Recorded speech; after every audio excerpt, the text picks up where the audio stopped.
What was I thinking? Why didn't I lock the door? Oh, I can't believe I said that. John's Shame Well. Hello, everyone. Welcome to the well. It's a well where you are welcome if you have ever regretted anything. Because I think regret is sort of maybe the currency that joins us all together. It's shame's second cousin. Yes, and it crosses all political boundaries. Oh, yeah.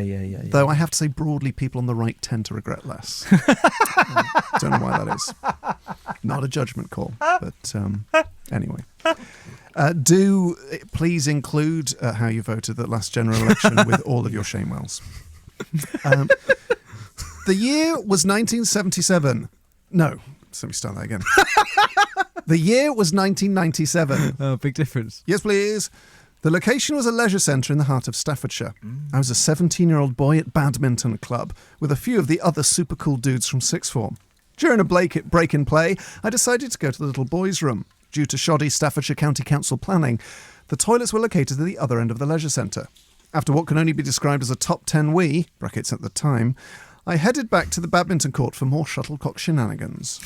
However, on my way back, I passed the swimming pool. My eye straight away caught the other eye of my German teacher. She was sat on one of the benches with her young son. I thought I would go over and say hello, so went into the swimming pool area and sat next to my German teacher, who was also sat next to her young child. After a couple of minutes of small talk, the conversation died down. It was at this point where I should have bid my German teacher Auf Wiedersehen and gone back to badminton. However, I didn't do this. There was an awkward pause. Because I remember it vividly. My mind was focused on the fact that there next to me was my German teacher in a swimming costume. A swimming costume. A real live woman in a swimming costume, not just in a catalogue, but in real life. Now, I know it's just a body, but as a 17-year-old boy, it led to all sorts of thoughts and feelings. All of a sudden, I remember thinking how much of a pause there was before I last spoke to my teacher, and I had to fill that silence with something. Oh, my God. Anything. Sadly, the three words that came out of my mouth haunt me to this day. Nice nipples, miss. Wow. I said out loud to her in a bathing costume. I was horrified. How can you retract speech? Why is that not a thing? Why had I said these words? What was my reasoning? What an absolute tube I was. Please check me into Cointown, population 1. My German teacher was obviously very embarrassed by my words. I was a hulking 17-year-old. She was a tiny lady. And after these words, she seemed even more diminutive. She looked down at herself, crossed her legs, and very meekly said, "Thanks, James," as if to resolve the situation. The next 20 seconds made the previous seem like a walk in the park. Again, the silence in the air. Why could I not just apologise for the weird comment and get back to the badminton court? But no, I felt like I had to make things better. I had to say something that would make things better, and my double German lesson on Monday afternoon not awkward at all. What I said next will haunt me forever. 20 years later, I don't know why I did this, and I'm reminded of my actions on a weekly basis. A silence filled the air. To get out of the difficult situation, I said to her, No, not your nipples, I meant your son's.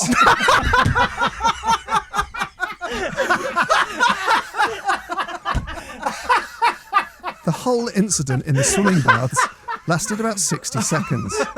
I could not get out of there quick enough and ran out of the baths as fast as I could to the badminton court. In hindsight, I should have kept running and jumped into the nearest volcano. I managed to scrape an E in my A-level German. Bitte befreie mich von meiner Schande. Or English, John, please rid me of the shame, which has harangued my body and soul for 21 years. Oh, mate. I don't know why we do it. Why do we say these things? Oh, Lordy. Oh, my giddy aunt. No. Right. Because you're mistaken by thinking that anything you say is better than what you just said. But he's picked the only thing that was worse. Okay, right.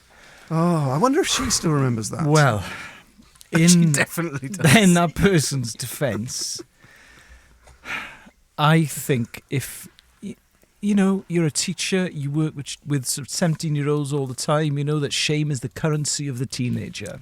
Yes. And I reckon that teacher would be emotionally intelligent enough to realise that he'd got himself in a bit of a pickle with the first comment and that he was scrabbling. Yes. Also, I think that's the age at which shame and regret is teaching us how to behave, because you're not born with a knowledge of social etiquette. No.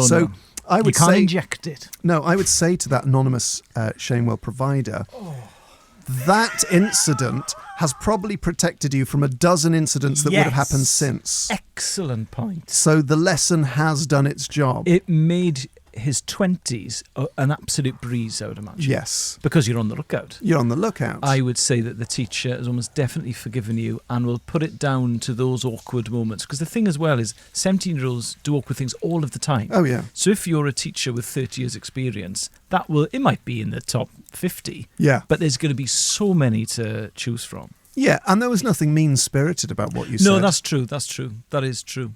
I mean, it's a compliment of sorts. Yeah, both ways. Both ways. So I would say immediately into my top 3 Shamewells of all time, though. And certainly not one to take up for flirting on public transport. Advice. No, leave that until minimum date 16. Yeah, date 16, that's when you can start to compliment specific areas of the nude body. Good. You can go eyes first date. You say you got lovely eyes. Yeah, classic. Yeah. Yeah.